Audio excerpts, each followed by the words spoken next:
कौन ब्रह्मा का पिता है, कौन विष्णु की मां, शंकर का दादा कौन है, हमको दे बता। ये जानने के लिए कृपया सुनिए।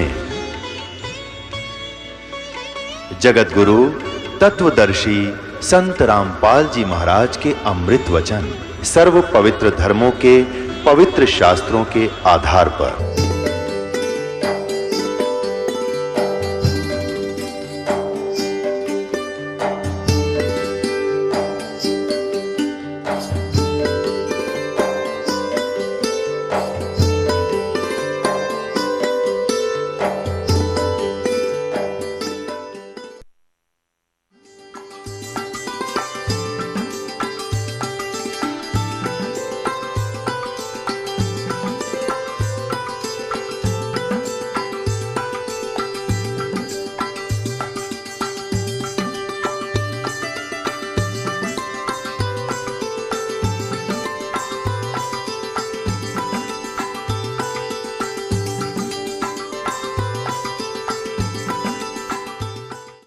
जीव हमारी जाति है, मानव धर्म हमारा।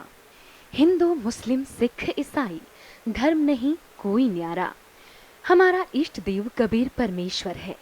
इस पृथ्वी पर निवास करने वाले सर्व प्राणी एक परमेश्वर के बच्चे हैं।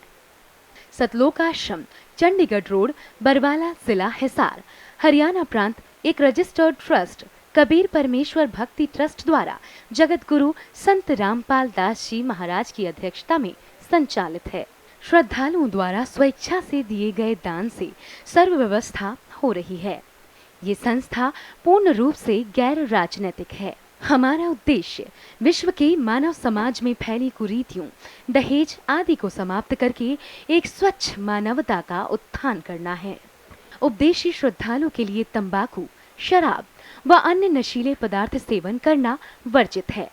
चोरी, रिश्वतखोरी, जारी करना, मांस खाना निषेध है। पर नारी को देखिए बहन बेटी के भाव, कह कबीर काम नाश का यही सहज उपाव।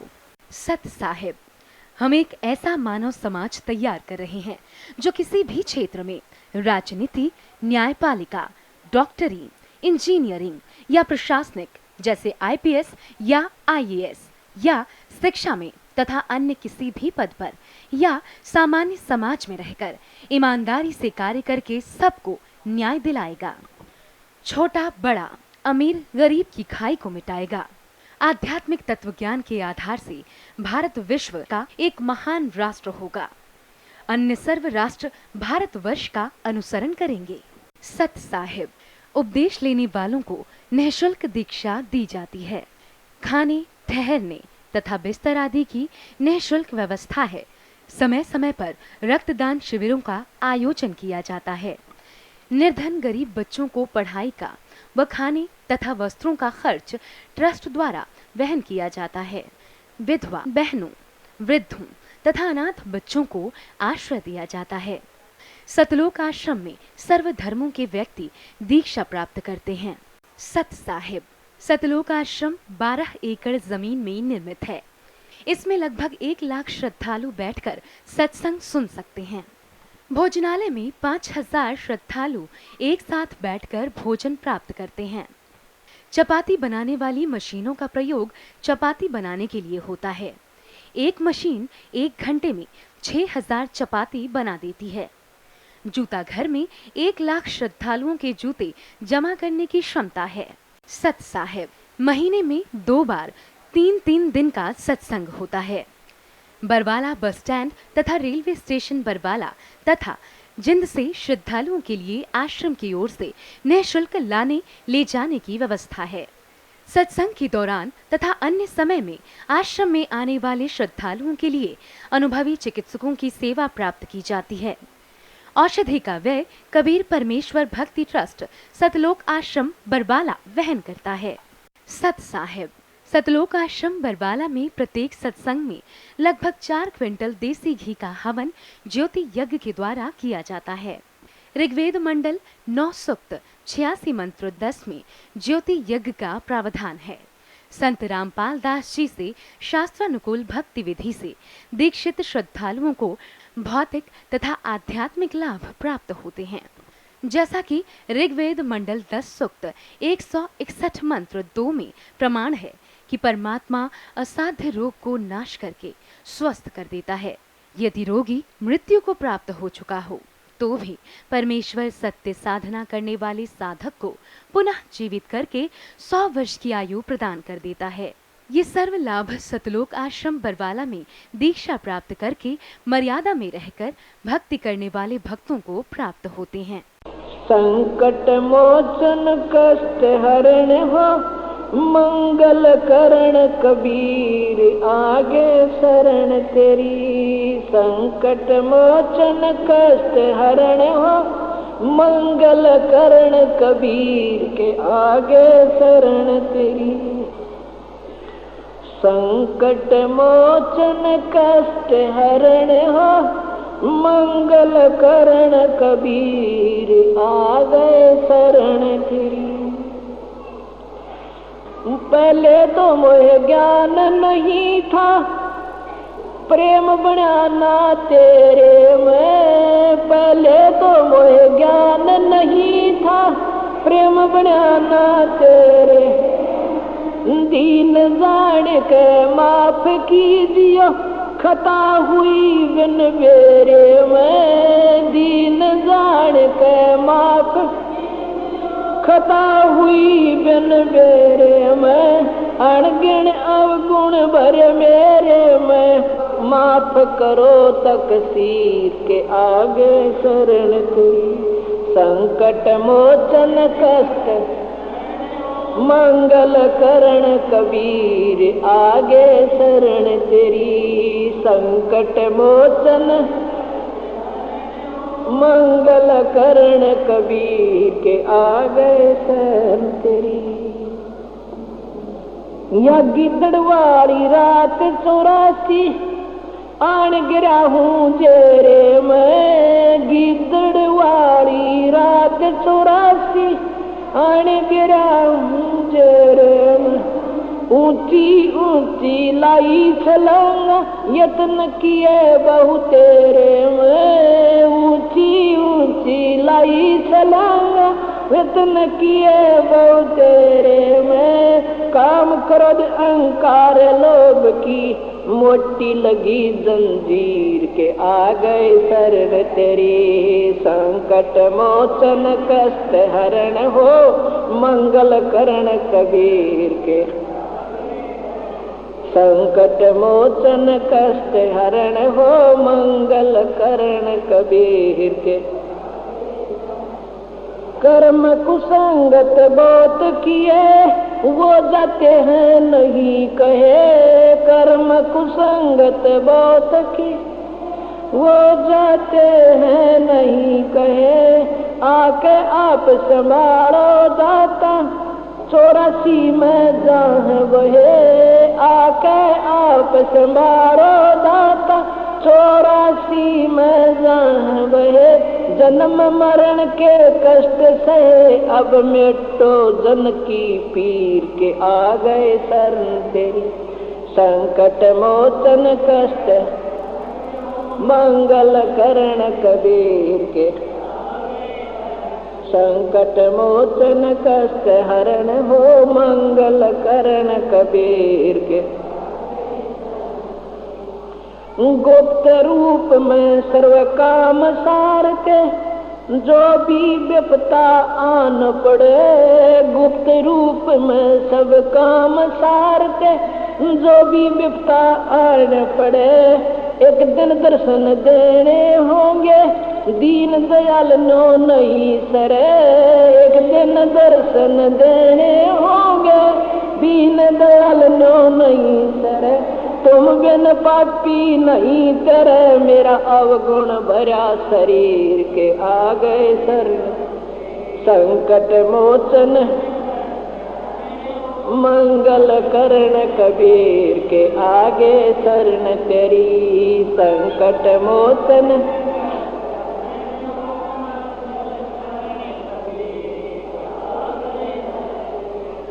रजा तेरी से दादू नानक जी का सतलोक में वास हुआ। रजा तेरी से दादू नानक जी का सतलोक में वास हुआ। 100% उत्तर की ने जब धर्मदास के विश्वास हुआ। 100% उत्तर की ने तब धर्मदास के विश्वास हुआ। भगत के कारण खवास होया जगी सुल्तानी की तकदीर के आ गए शरण के संकट मोचन लकरण कबीर के आगे। संकट मोचन कष्ट हरण हो मंगल कबीर के आ गए। पावचनों के लालच में या बंदर आड़ी मूठ गई। पावचनों के लालच में ये बंदर वाड़ी मूठ गई। मूठ खुले ना जान बचना ऐसा अब ये कौन भई। मूठ खुले ना जान बचना ऐसा अब या कौन हुई। रामपाल सतगुरु शरण लई खाई शब्द दूध की खीर के आगे शरण तेरी संकट मोचन लकरण कबीर के आगे। संकट मोचन कष्ट हरण हो मंगल कबीर के आगे। पावचनों के लालच में या बंदर आड़ी मूठ गई। पावचनों के लालच में ये बंदर वाड़ी मूठ गई। मूठ खुले ना जान बचना ऐसा अब ये कौन भई। मूठ खुले ना जान बचना ऐसा अब या कौन हुई। रामपाल सतगुरु शरण लई खाई शब्द दूध की खीर के आगे शरण तेरी संकट मोचन लकरण कबीर के हाथ। संकट मोचन कष्ट हरण हो मंगल कबीर के आ गए। साथ साहिब परमपिता परमात्मा पूर्ण ब्रह्म सर्व ब्रह्मांडों के रचनहार कबीर साहिब हैं, कबीर देव जी हैं।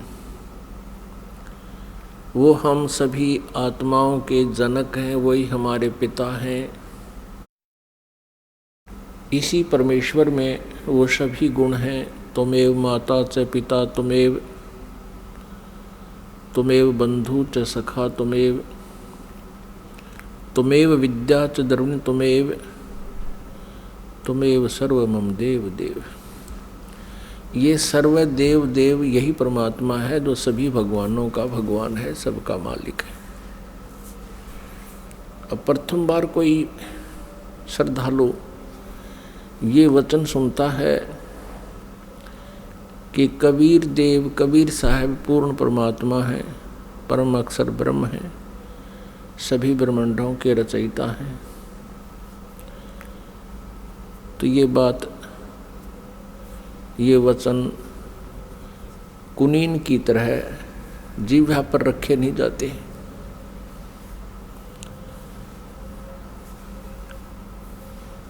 क्योंकि हमने जो ज्ञान सुना हुआ है वो लोक वेद सुन रखे है, वो दंत कथा सुन रखी है।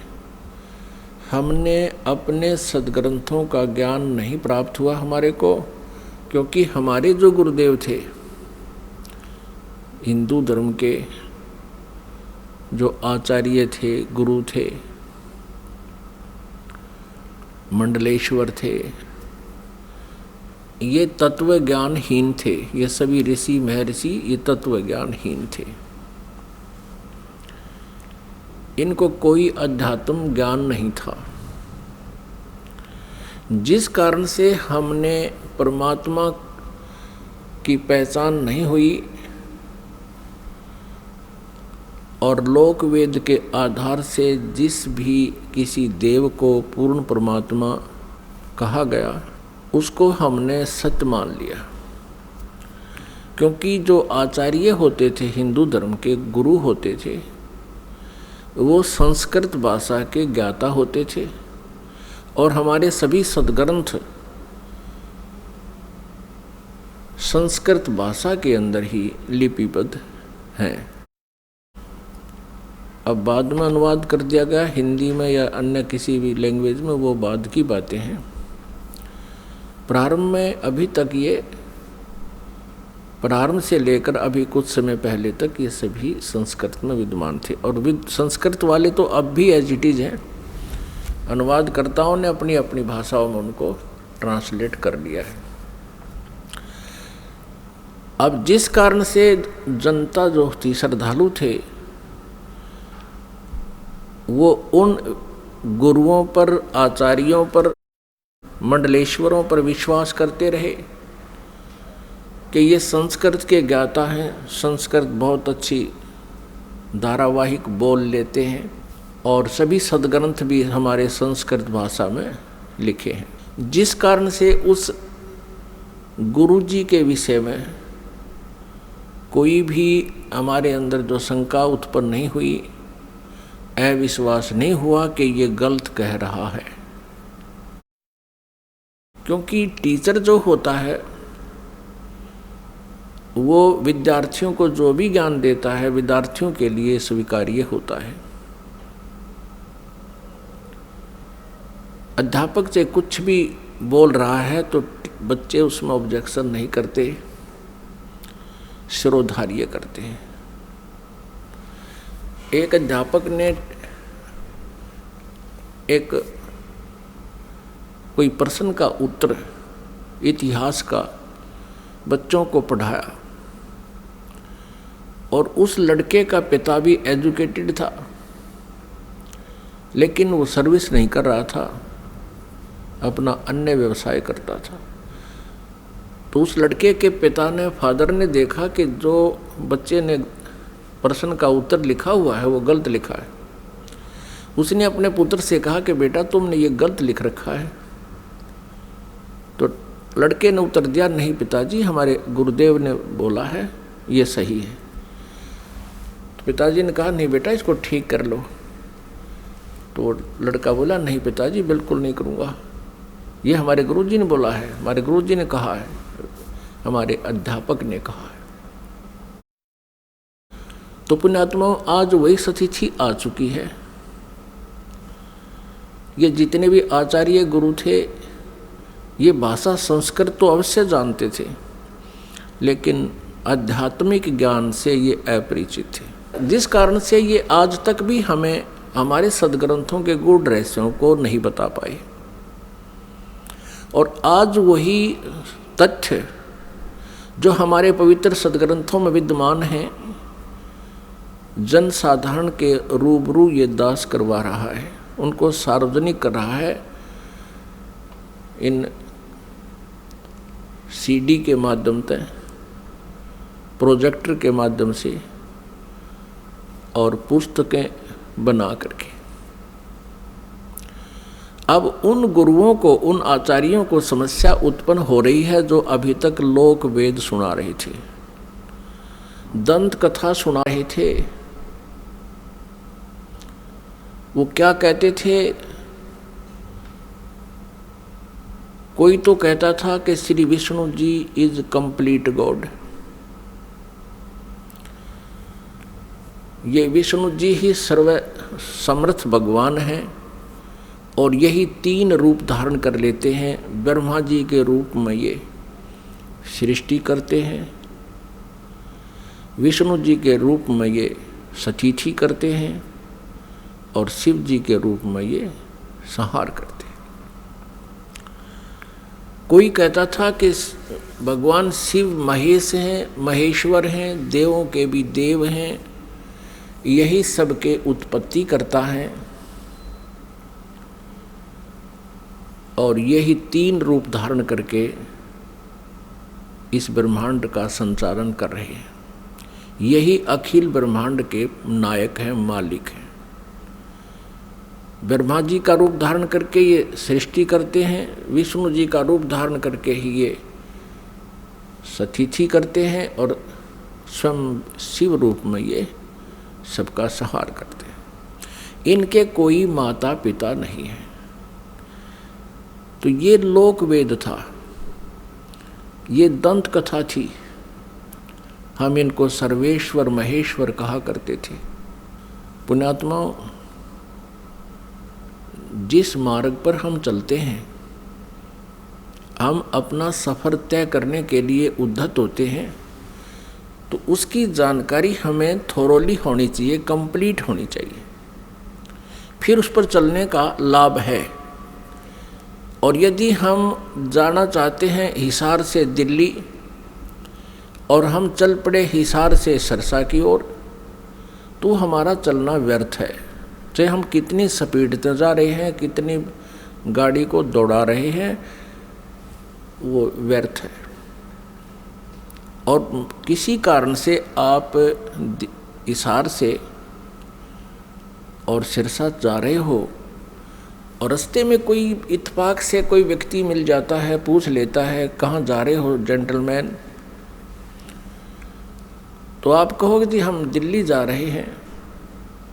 वो व्यक्ति आपसे ये कहे कि ये दिल्ली वाला वे नहीं है, ये दिल्ली मार्ग नहीं है, ये तो आप उल्टा जा रहे हो, सिरसा साइड में पंजाब की तरफ जा रहे हो। तो उस जेंटलमैन को विचार करना चाहिए कि ये व्यक्ति ऐसे क्यों बोल रहा है, क्योंकि वो तो अपने हिसाब से दिल्ली जा रहा है, लेकिन उसकी अपनी सोच है कि वो दिल्ली जा रहा है, लेकिन मार्ग गलत है, उसकी दिशा गलत है।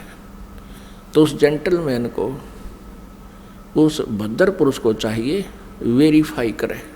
और वेरीफाई करने का सबसे इजी तरीका ये है, या तो किसी और व्यक्ति से पूछे और वो भी यही कह रहा है और आपका नहीं यकीन हो रहा, तो फिर मैप देखे, मैप अपना मानचित्र देखे और पूछे मैं कहाँ खड़ा हूँ, तो वो लिखा है शहर का नाम कि आप यहाँ सिरसा आ चुके हो, सिरसा से 10 किलोमीटर दूर खड़े हो।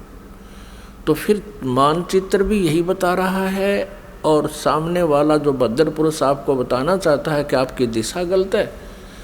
तो फिर क्या करना चाहिए? उस समझदार व्यक्ति होगा तो तुरंत मुड़ जाएगा। वो ये ना देखेगा मैंने इतना सफ़र तय कर लिया, अब मेरा क्या बनेगा इतने सफ़र का। वो तुरंत मुड़ जाएगा और उस भूल को सुधारेगा। ठीक इसी प्रकार जो भक्तात्मा गलत साधना कर रहे हैं, वो कुमार्ग पर जा रहे हैं। जिन पुण्यात्माओं को ये ज्ञान गलत प्राप्त है, वो कुमार्ग पर जा रहे हैं। परमात्मा पाने वाला वो मार्ग नहीं है।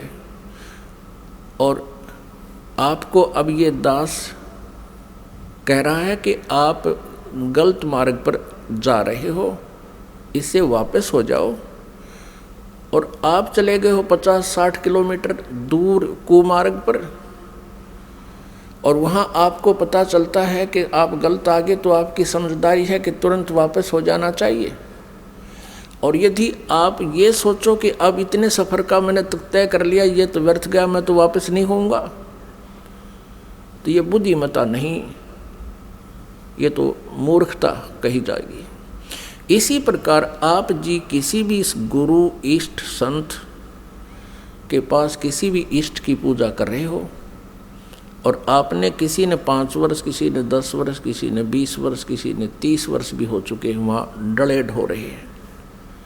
आज आपको ये पता चलता है कि आपका मार्ग गलत है, तो आप जी को चाहिए, क्या चाहिए?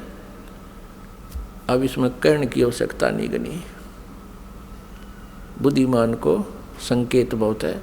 आपको चाहिए कि तुरंत उस मार्ग को त्याग कर, ये नहीं सोचना चाहिए कि 20 वर्ष की साधना का मेरा क्या होगा, 30 वर्ष की साधना मैंने इस पंथ में कर ली, मेरा क्या होगा। वो तो हो चुका है, तेरा जो होना था वो तो बर्बाद हो चुके हो तुम। आप जी को मार्ग पर इतनी सफ़र कर चुके हो 100 किलोमीटर, इससे वापस होना ही हितकारी है। आपका इसी में शुभ है, तुरंत वापस हो जाओ, त्याग दो उसको। अब परमात्मा कहते हैं भेड़ा देखा दरदरा उत्तर चले फड़क। पहले बेड़ा होता था, बेड़े चला करते थे। दरिया पार करने के लिए नौका भी नहीं होती थी, तो उसमें बेड़ा बनाया करते थे। बेड़ा, वो बेड़ा तो आपको याद नहीं होगा, लेकिन ये समझ ले नौका है। जिस नौका में आप बैठे हो उस नौका में पानी भर रहा है, उसमें उसका नीचे का बेड जो है वो डैमेज हो चुका है, और साथ में दूसरे वाला बिल्कुल जो है सही नौका साथ में आ जाता है, और आपको पता चल जाता है कि ये तो डूबोगे तुम इस नौका में जिसमें बैठे हो, पानी भर रहा है इसके अंदर। तो कहते हैं परमात्मा कहते हैं बेहरा देखा जर्जरा और उत्तर चले फड़के। डूबे थे पर उबरे। कबीर परमेश्वर जी हमें बताना चाहते हैं कि जो बुद्धिमान होंगे वो ऐसा करेंगे। डूबे थे पर उबरे, गुरु के ज्ञान चमक, और भेरा देखा जर्जरा उत्तर चले फड़क। कहते हम तो डूबे थे, 84 लाख योनियों में चले जाते।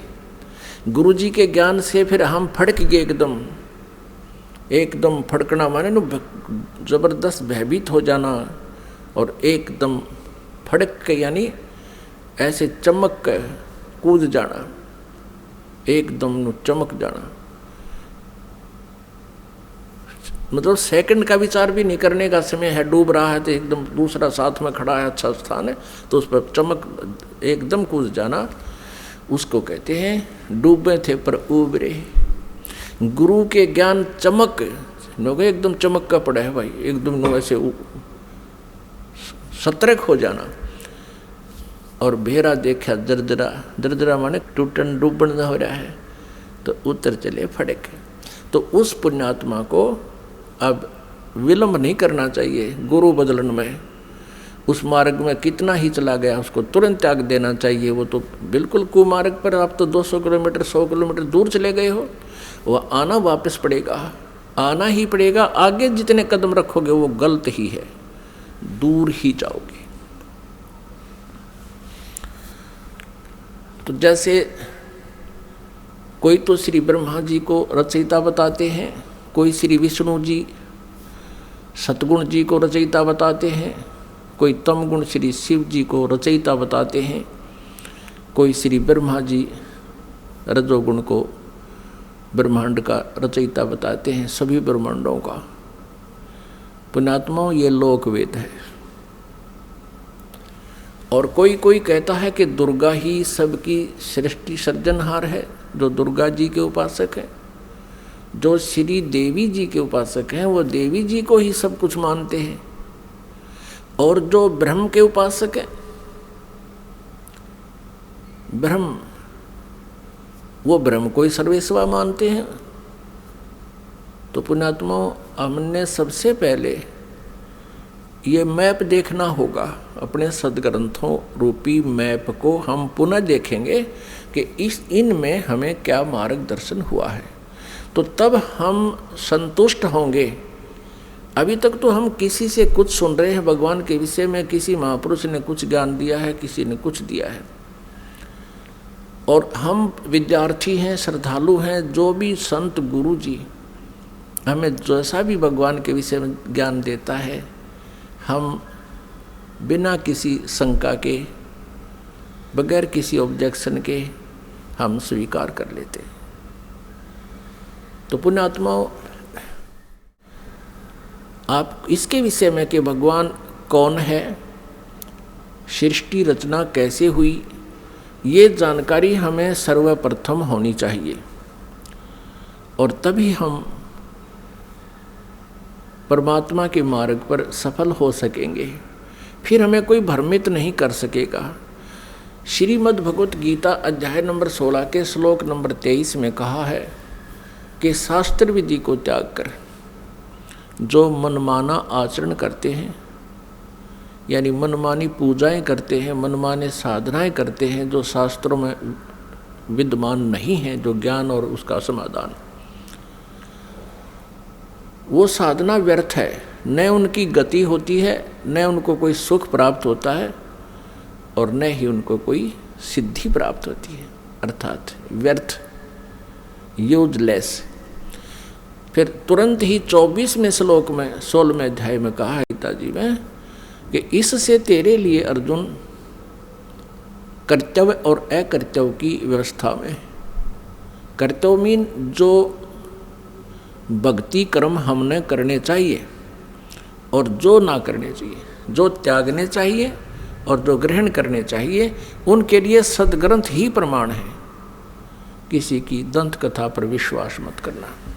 फिर गीता जी अध्याय नंबर 2 के श्लोक नंबर 53 में कहा कि अर्जुन, जिस समय तेरी बुद्धि भिन्न भिन्न प्रकार के भ्रमित करने वाले ज्ञानों से, वचनों से हटकर केवल एक तत्व ज्ञान पर, परमात्म ज्ञान पर स्थिर हो जाएगी, तब तू योग को प्राप्त होगा, तब तो तू भक्त बनेगा, तब तो तेरी भक्ति प्रारंभ होगी। जब तू एक ज्ञान पर, शास्त्र अनुकूल ज्ञान पर तू स्थिर हो जाएगी तेरी बुद्धि, फिर तू डगमग ना होकर के सीधे सुमार्ग पर चल पड़ेगा। फिर जितने भी कदम इस भक्ति सफर में रखेगा वो तेरे शुभ होंगे, लाभदायक होंगे। अब सृष्टि रचना के बारे में बहुत से असमंजस हैं।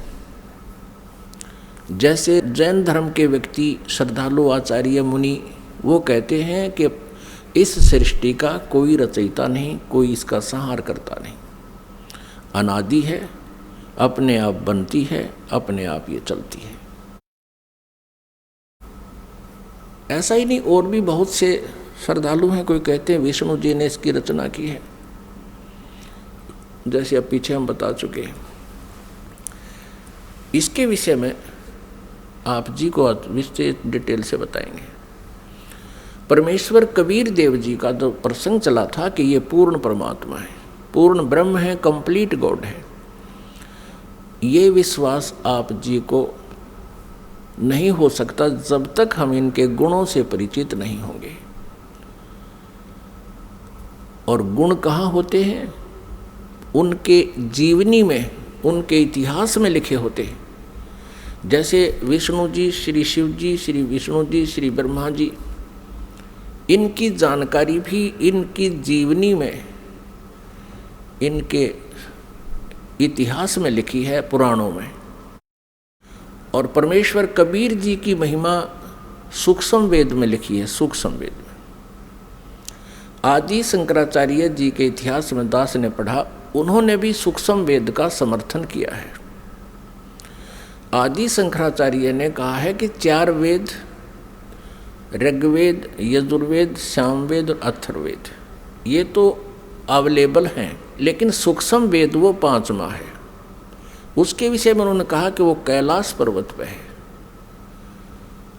अब कारण क्या है कि 5वें वेद को इस काल ने, ब्रह्म ने नष्ट कर दिया, सूक्ष्म वेद को।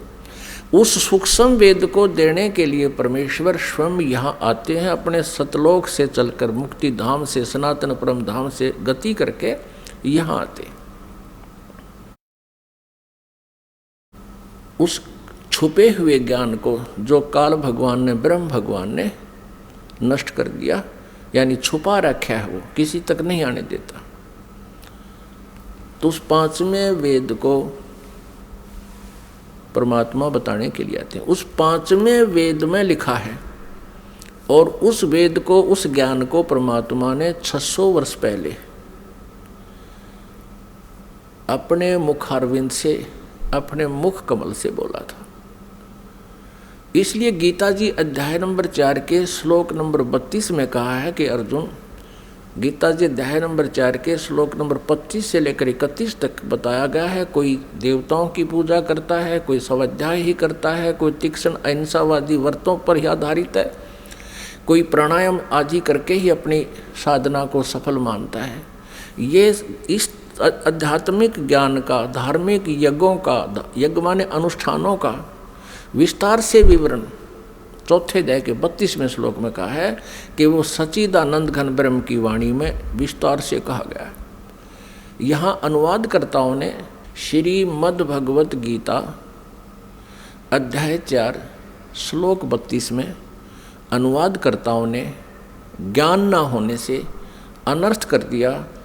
उसमें लिखा है ब्रह्मण मुखे, मूल पाठ में ब्रह्मण मुखे लिखा है, अनुवादकर्ताओं ने लिख दिया ब्रह्मण मुखे का अर्थ लिख दिया वेद की वाणी में। वो गलत लिख दिया, वो गलत अनुवाद किया है। ब्रह्मण मुखे माने सच्चिदानंद घन ब्रह्म की वाणी में, जो अपने मुख से, मुखे माने अपने मुख से मालिक ने जो बोली है, उस मुख से बोली हुई वाणी में विस्तार से कहे गए हैं, और वो है कबीर वाणी। ब्रह्मणे का अर्थ यहाँ इन्होंने गलत कर दिया, वेद लिख दिया। और गीता जी अध्याय नंबर 17 के श्लोक नंबर 23 में ओम तत्सत इति निर्देश है ब्रह्मण त्रिविद समर्थ है, वहाँ ब्रह्मणे का अर्थ इन्होंने ठीक किया है, क्योंकि वहाँ विचलित नहीं हुए। ये सच्चिदानंद घन ब्रह्म लिखा है ब्रह्मणे का अर्थ, तो यहाँ चौथे अध्याय के 32वें श्लोक में भी ब्रह्मणे का अर्थ लिखना पड़ेगा सच्चिदानंद घन ब्रह्म की वाणी में विस्तार से कही गई। फिर चौथे अध्याय के 34वें श्लोक में कहा कि वो तत्व ज्ञान है जो 5वें वेद में लिखा है, सूक्ष्म वेद में लिखा है। उस तत्व ज्ञान को तू तत्वदर्शी संतों के पास जाकर समझ। उनको दंडवत प्रणाम करने से, कपट छोड़ के विनम्र भाव से प्रसन्न करने से वो तत्वदर्शी संत तुझे उस परमात्म तत्व का ज्ञान कराएंगे। इससे ये भी सिद्ध हो गया कि गीता ज्ञानदाता उस 5वें वेद से परिचित नहीं है, इसलिए उसने ऑप्शन छोड़ दिया कि आप उस ज्ञान को तो तत्वदर्शी संतों से समझो। तो परमेश्वर कबीर देव जी स्वयं आते हैं वो पूर्ण ब्रह्म तत्वदर्शी संत की भूमिका करने के लिए। उन्होंने 600 वर्ष पहले, क्योंकि परमेश्वर कबीर जी सन 1398 में यानी संवत 1455 विक्रमी संवत 1455 जून यानी ज्येष्ठ की पूर्णमासी को एक शिशु रूप धारण करके कमल के फूल पर विराजमान हुए थे काशी शहर में लहर तारा तालाब में। फिर लीला करते हुए बड़े हुए, उनको एक नीरू नीमा नाम के जुल्हा उठा ले गए थे। उसी व्यवसाय में मालिक रहने के कारण वो परमेश्वर जुल्हा धारण कहाए। उन्होंने 600 वर्ष पहले अपने उस सूक्ष्म वेद में लिखा है, बताया है। उसको ये दास अब अपने शब्दों में परमात्मा के ज्ञान को आप तक पहुंचाना चाहेगा। परमेश्वर ने बताया है कि सबसे पहले केवल अकेले पूर्ण परमात्मा थे, कबीर देव थे। वो अनामय लोक में रहते थे, अनामय, और परमात्मा अकेले थे। उसके बाद परमेश्वर ने अन्य 3 लोकों की और रचना की। अकय लोक से नीचे वाला अनामय लोक कहो चाहे अनामी लोक कहो, अकय लोक कहो। अकय लोक से नीचे अगम लोक है, उससे नेक्स्ट अलख लोक है, और फिर उससे जो तीसरा स्थान नीचे सत्यलोक है, जिसको सनातन परमधाम कहते हैं। और सत्यलोक में परमात्मा सत्य पुरुष नाम से विद्यमान है। एक ही परमेश्वर ने अपने अन्य 3 रूप और बनाए। तो इस प्रकार प्रत्येक लोक में परमात्मा अलग अलग नामों से, अलग अलग स्थिति से स्वयं ही विराजमान हुए। अब सतलोक के अंदर सृष्टि रचना प्रारंभ की। पुण्यात्माओं, जैसे केवल पृथ्वी लोक पर ही, इस पृथ्वी ग्रह पर ही सृष्टि जो है विद्यमान है, और अन्य ये जितने ग्रह हैं, मंगल ग्रह, बुध ग्रह, ये शनि ग्रह, ये सब खाली पड़े हैं। इसी प्रकार सतलोक के अंदर परमात्मा सत्य पुरुष कबीर देव जी, जिसको परम अक्षर ब्रह्म भी कहते हैं, उन्होंने वहाँ सतलोक में रचना शुरू की। एक वचन से 16 द्वीप बना दिए, 16 द्वीप, और फिर एक एक वचन से एक एक पुत्र की उत्पत्ति कर दी। उन 16 पुत्रों को प्रत्येक द्वीप में रहने का आदेश दे दिया और अपने उन 16 पुत्रों में से एक पुत्र का नाम अचिंत है। अचिंत से कहा कुछ समय के उपरांत आगे सृष्टि रचना करो। परमात्मा ये दिखाना चाहते थे उन पुत्रों को कि समर्थ के बिना कोई भी प्रयत्न करता है वो सफल नहीं होता। कहते हैं ना, जिसका काम उसी को साजे और करे तो मूर्ख बाजे। अचिंत ने अपने वचन से एक व्यक्ति उत्पन्न किया, उसका नाम रखा अक्षर पुरुष। अब उस अचिंत ने अपने द्वारा उत्पन्न पुत्र को वचन से जो उत्पन्न किया था उसको ही अविनाशी पुरुष मान लिया, उसको अक्षर पुरुष नाम से संबोधित किया और उसे कहा कि तू मेरा सहयोग करना सृष्टि रचने में। वहाँ परमात्मा ने प्रत्येक द्वीप में जब द्वीप रचना की, प्रत्येक द्वीप में मानसरोवर की भी रचना की, एक अलग से मानसरोवर भी, कॉमन मानसरोवर भी रचना की। तो वो अक्षर पुरुष मानसरोवर में जाके नहाने लगा, नहाते नहाते गहरा चला गया और वहाँ वो पानी में ही सो गया, निंद्रा आ गई। अपन आत्मा सतलोक के अंदर श्वासों से शरीर नहीं है। बहुत समय तक वो बाहर नहीं आया। तब परमेश्वर कबीर देव जी ने उसी जल से जल लिया हाथ में, अपनी वचन शक्ति से उसको जादूगर की तरह एक अंडा बना दिया।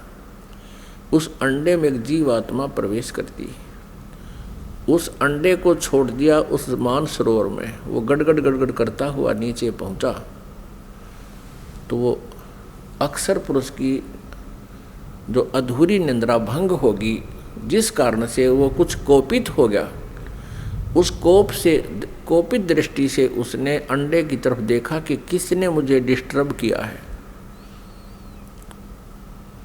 उस कोप से वो अंडा फट गया, अंडा 2 भाग हो गया, उसमें से ये ब्रह्म निकला।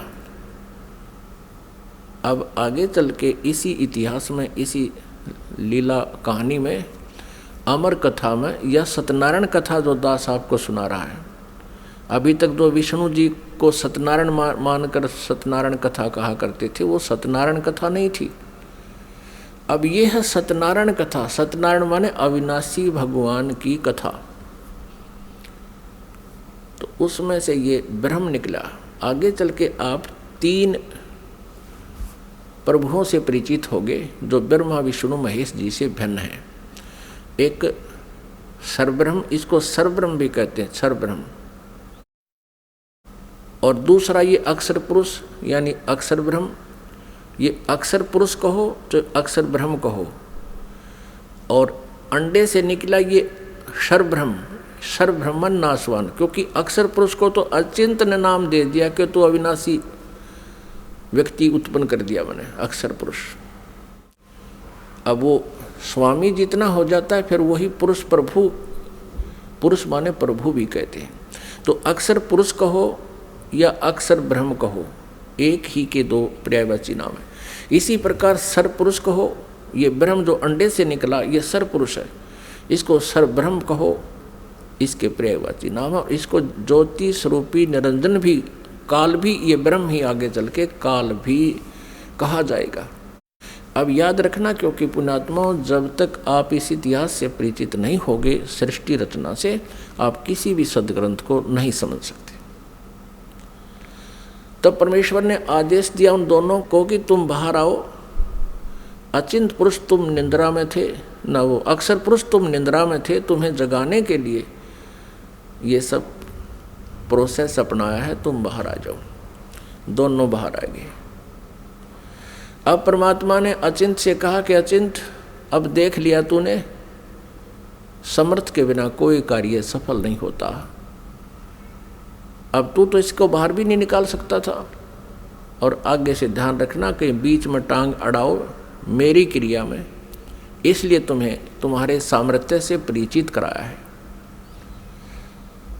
तो अचिंत ने कान पकड़ दिए कि दाता हम कुछ नहीं कर सकते।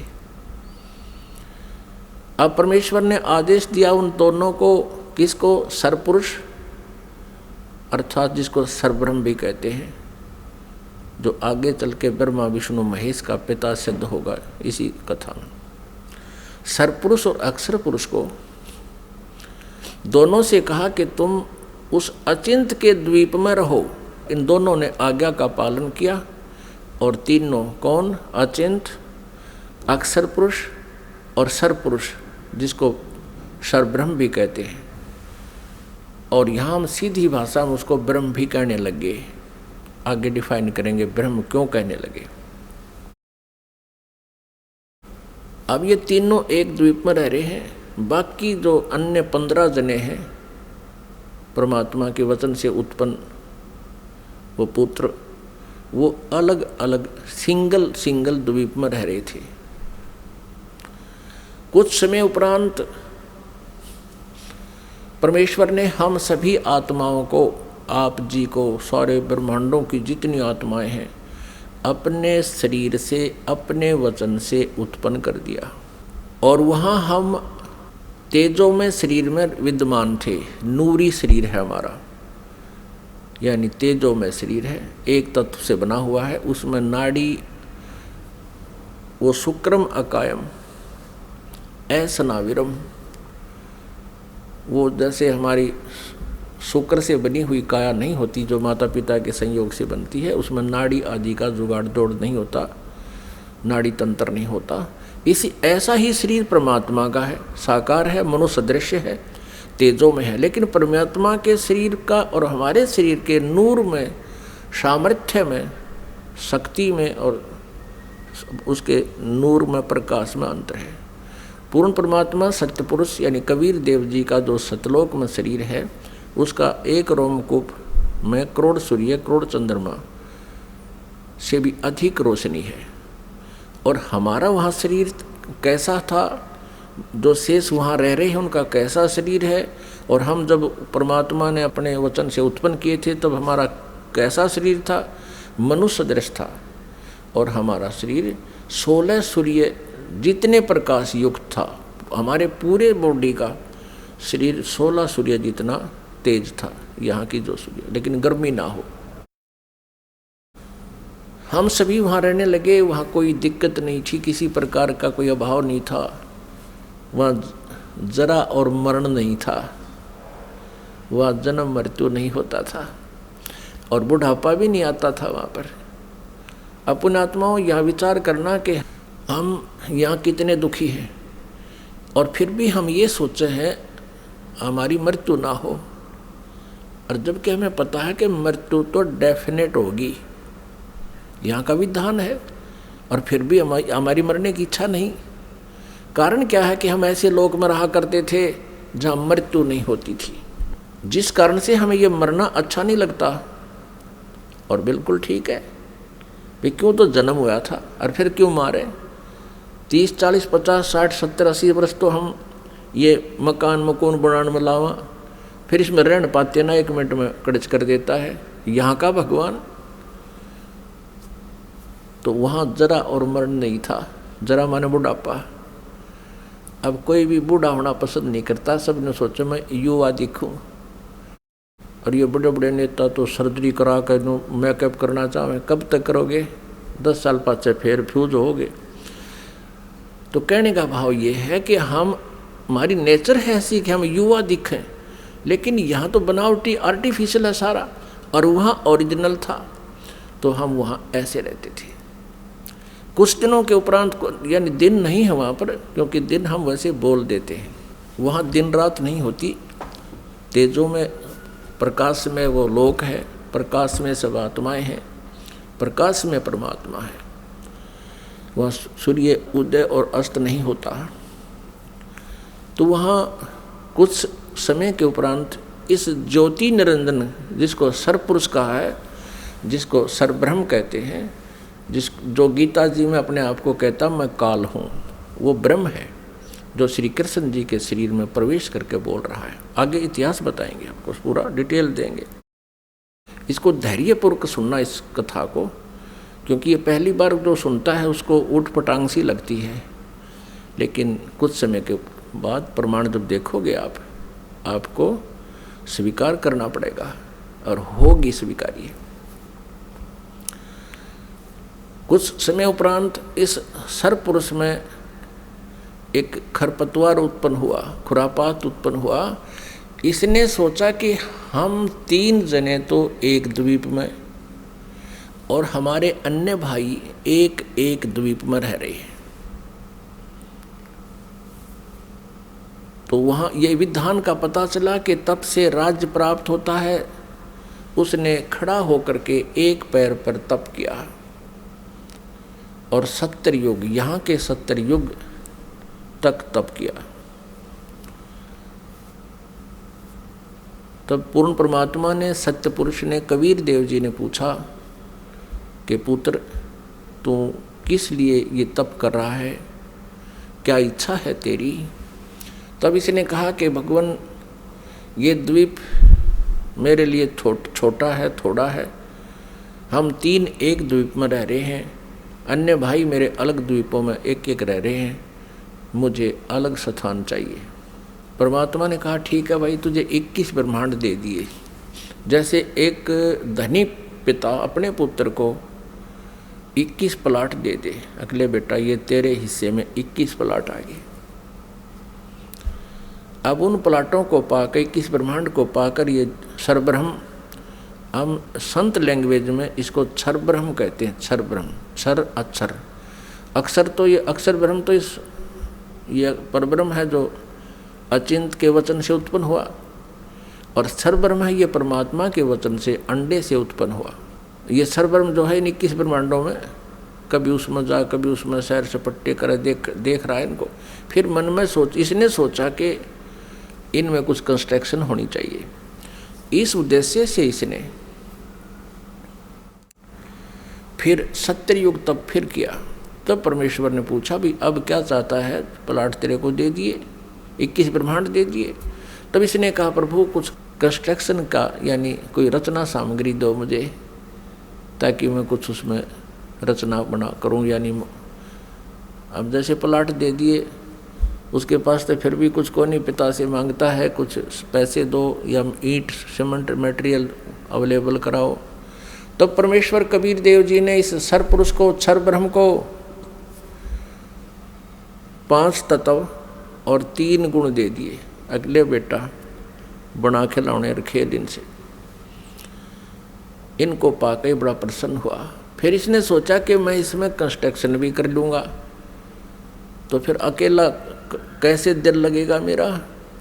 इसने सोचा कि कुछ आत्माएं भी मैं प्राप्त करूं भगवान से।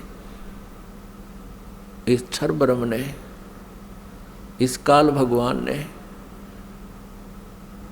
फिर तप फिर प्रारंभ किया, एक पैर पे खड़ा हो गए।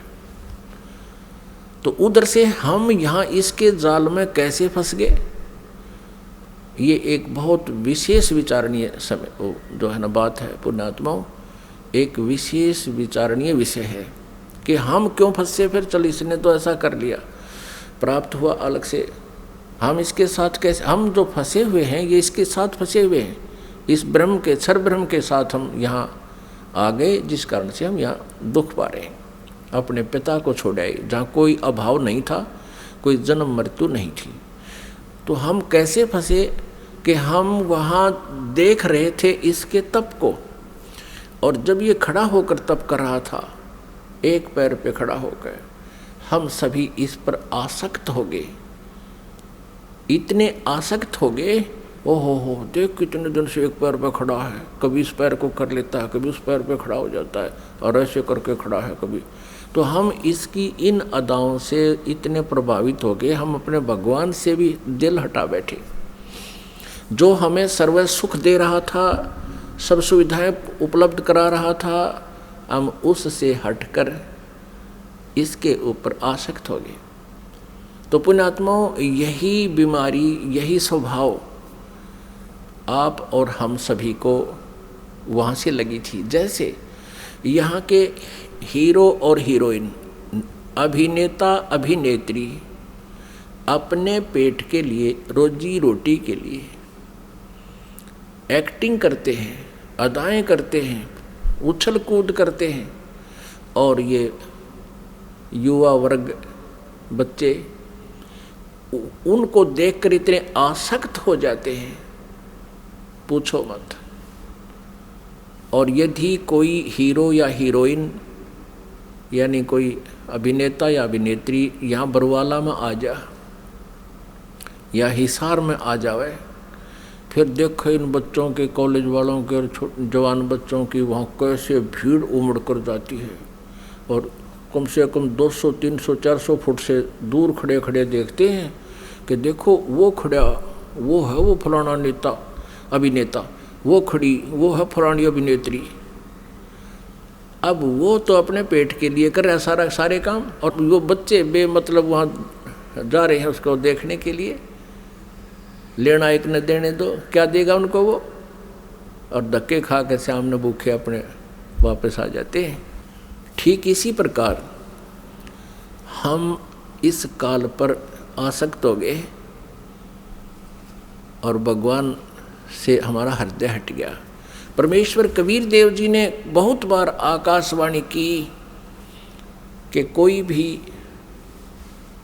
इस ज्योति निरंजन के इस ड्रामे को मत देखे, इस पे प्रभावित ना हो, आप अपना मालिक में ध्यान रखो।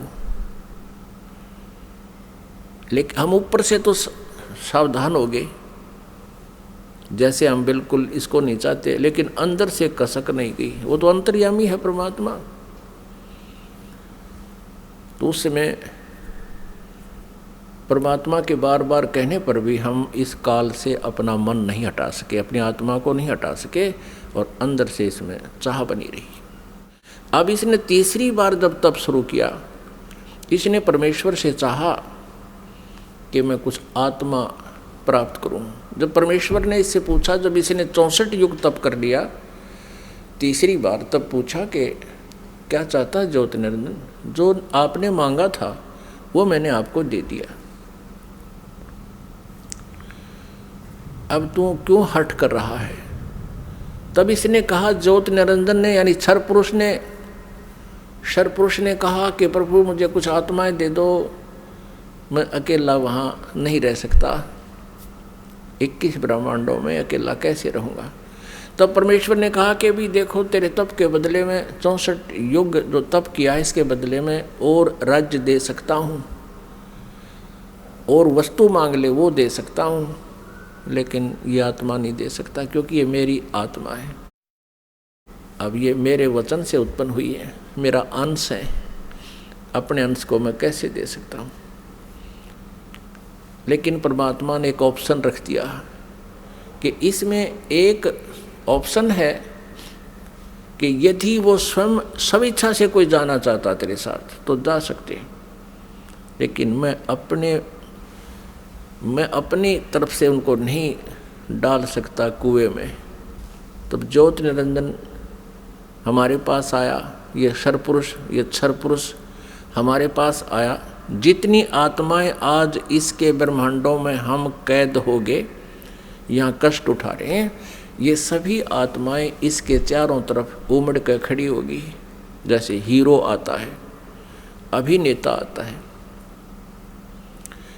इसने कहा हमसे कि मैंने पिताजी से 70 युग तप करके बहुत बड़े ब्रह्मांड प्राप्त किए हैं। वहाँ पर स्वर्ग बनाऊंगा, महास्वर्ग बनाऊंगा, हीरे पन्ने लालों के मैं पहाड़ बनाऊंगा, वहाँ दूधों की नदी बहाऊंगा, और तुम चलोगे मेरे साथ। अब हम तो पहले ही उसको चाह रहे थे, चाहे वो कुछ भी ना बनाता, उसको चाह रहे थे, उसके ऊपर आसक्त हो चुके थे। तो सभी ने कहा कि हम तैयार हैं आपके साथ चलने को, लेकिन यदि पिताजी आज्ञा दे देंगे तो हम जा सकेंगे। इस क्षर पुरुष ने परमेश्वर कबीर देव जी से, पूर्ण ब्रह्म से, परम अक्षर ब्रह्म से प्रार्थना की। आकर के वापस प्रभु के पास जाकर के करबद्ध खड़ा होकर के कहा कि परमेश्वर, कुछ आत्माएं मेरे साथ जाने को सहमत है,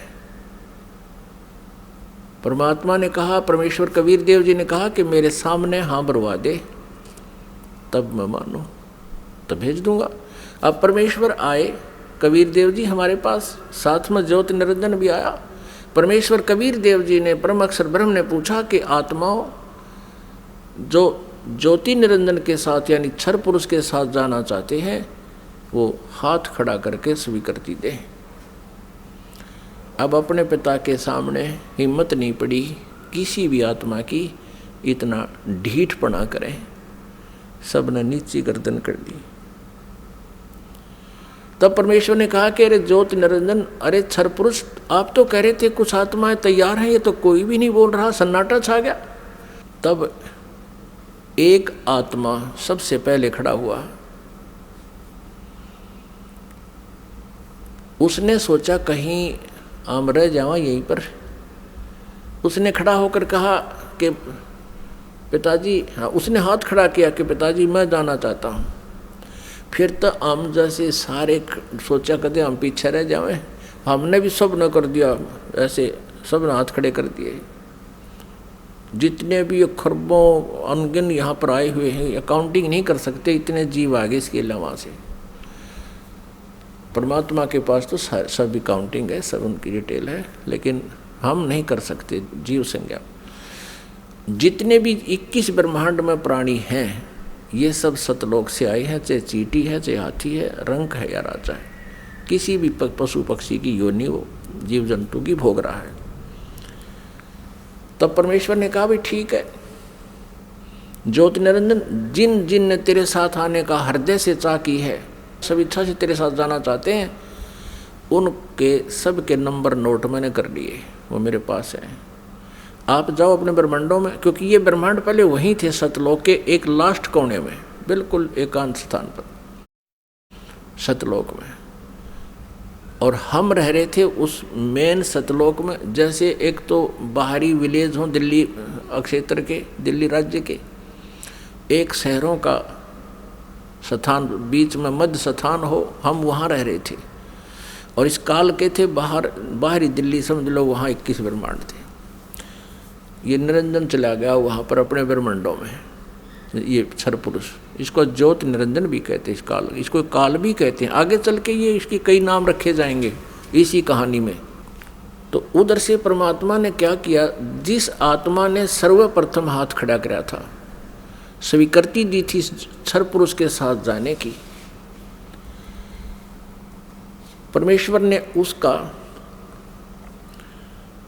एक युवा स्त्री रूप बना दिया, लेकिन उसको प्रजनन इंद्रिय नहीं लगाई। और सभी आत्माएं जो उसके साथ आना चाहती थी, सब इच्छा से स्वीकृति दी थी, उन सब को बीज रूप बनाया अपने वचन से और दुर्गा के अंदर प्रवेश कर दिया। जैसे आजकल तो इस मार्ग को समझना बहुत आसान है।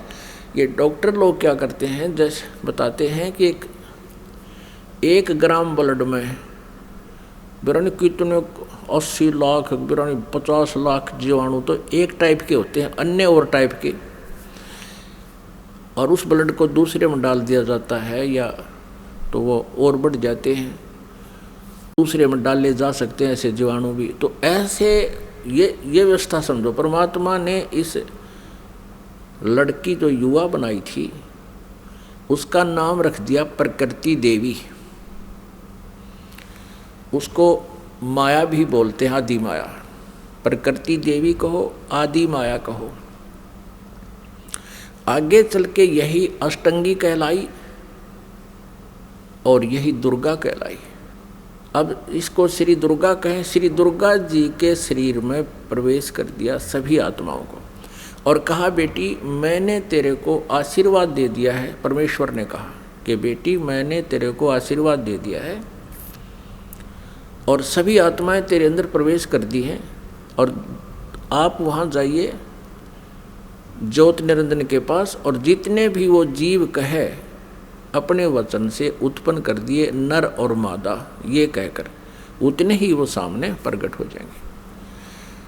और परमेश्वर ने अपने पुत्र सहज दास को, जो उन 16 पुत्रों में से जो सर्वप्रथम उत्पन्न किए थे उनमें से एक था। सहजदास से कहा कि पुत्र अपनी बहन को साथ ले जाओ और इस ज्योत निरंजन के पास छोड़ आओ, क्षर पुरुष के पास छोड़ आओ। इसको क्षर पुरुष भी कहते हैं, ज्योत निरंजन भी कहते हैं। यही आगे चल के गीता में जो कहता मैं काल हूँ, ये वो काल है, वहाँ छोड़ आओ। क्षर पुरुष को बता देना कि परमात्मा ने, यानी मेरी तरफ से कह देना कि इसके शरीर में सभी आत्माओं को प्रवेश कर दिया है।